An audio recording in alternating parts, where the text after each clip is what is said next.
Howdy y'all, and welcome back to our course, Databases Demystified, sponsored by Fivetran. I'm your host, Michael Kaminksy. This is the first part in a two-part series. And today we are going to be talking about transactions. I'll go ahead and warn you that this can be a fairly involved topic. We're going to do our best to explain all of these concepts in a way that's accessible, but we're definitely going to be diving deeper into how databases actually work under the hood. We're going to be talking and thinking about how and where things can go wrong with databases. This will require us to think hard about how computers work at a pretty basic level. We're going to be thinking through the steps of certain programmatic operations and how a database might respond to different ways that things can go wrong. So to motivate this idea, let's imagine that we're building a software system at a bank, and we are programming the ability to make an account transfer. There are three steps to this process. First, we're going to subtract from the checking account. Then we're going to add to the transfers table, describing the transfer. And finally, we're going to add to the savings account. If we take $100 from the checking account, and then we can move it to the savings account. So now we're going to imagine what happens if something goes wrong. When we try to run this operation, we complete step 1, subtracting $100. Then we complete step 2, adding a row to the transfers table. Then the power goes out and our whole system goes down.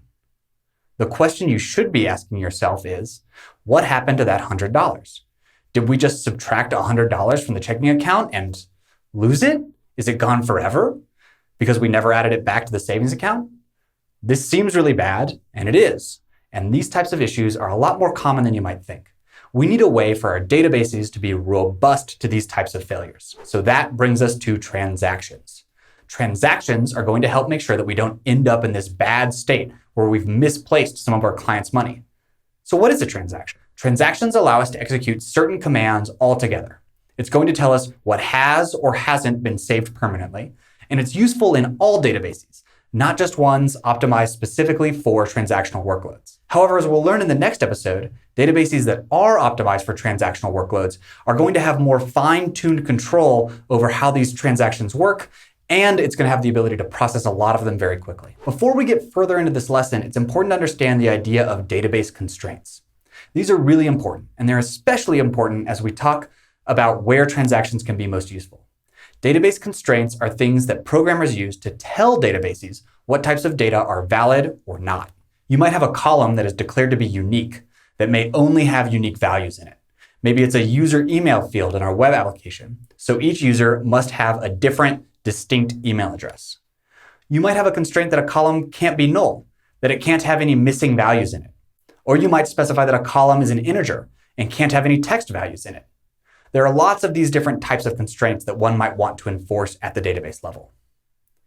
What's important to know is that any operation that violates a database constraint or would violate a database constraint will result in an error. The database will simply refuse to perform that operation. The database will prevent you from inserting a null value into a non-null column. It will prevent you from adding a duplicate value into a unique column. The database actually asserts these controls at a fairly low level. One more note on terminology. When we're talking about transactions, we use three very important commands: begin, commit, and rollback. Begin will start a transaction. Commit will complete a transaction and save those changes. And rollback will abort a transaction that has begun, and it will roll back to the previous state. As we go through the following examples, we'll be using this terminology, and you'll often see these words referenced if you do any reading about transactions on the internet. So database practitioners very frequently refer to transactions as being ACID. That's an acronym for atomic, consistent, isolated, and durable. We're going to talk about what each of these terms means because they're really important for understanding what a transaction is and how it works. When we say that a transaction has atomicity, what we mean is that the transactions happen completely or not at all. There is no in between. Transactions don't half complete. Either a transaction completes all the way or it fails all the way. Every command between begin and commit must complete successfully. Otherwise, we're going to revert all of the changes that were attempted. So here's an example operation. On the left side, we have the starting state, and on the right side, we have the state after the transaction. We're going to move $100 from the checking account to the savings account.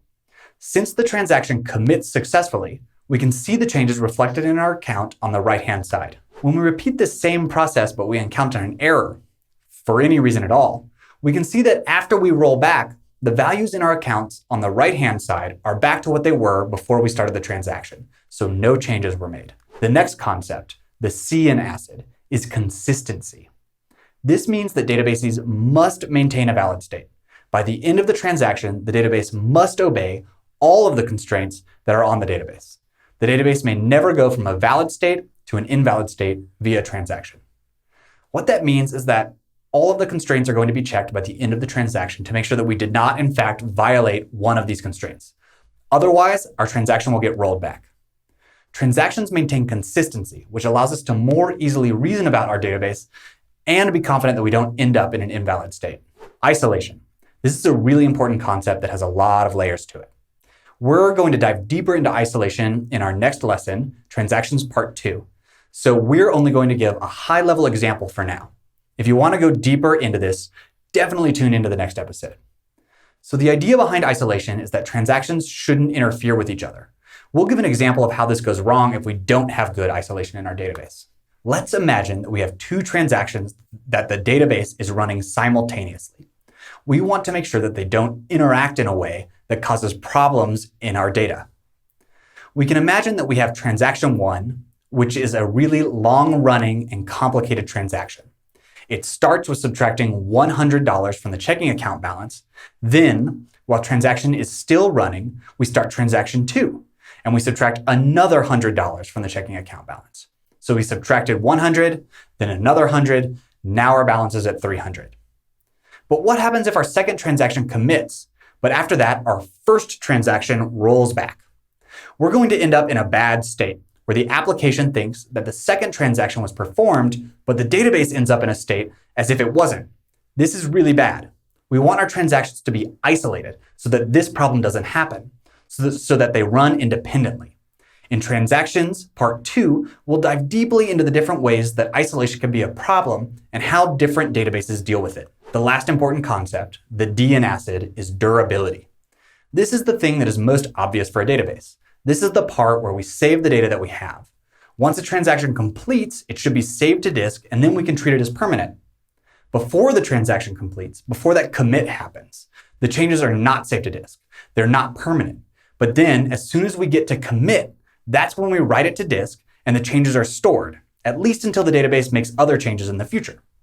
So that's the last step in the transaction, saving it, writing it down, so that the application or user can rely on being able to access that data in the future. So let's go back to our motivating example with the bank account transfer. If we wrap our transfer process in a transaction, we will know exactly what happens when the power goes out. The transaction doesn't commit, and so the changes were never saved, and we can be sure that we didn't accidentally misplace some of our clients' money. Once the system is back up and running, the system or the user can retry the transaction without any issue. By grouping these important steps together, we make sure we don't lose important data, and we can make sure that all of the steps happen together or don't happen at all. That's it for today. Hopefully this was a helpful overview of transactions and the key concepts of ACID. In the next lesson, we're going to dive even deeper into transactions. We're going to talk a lot more about isolation levels and how databases actually achieve isolation using something called locks. Don't forget to like this video and subscribe to our channel. We'll see you in the next lesson.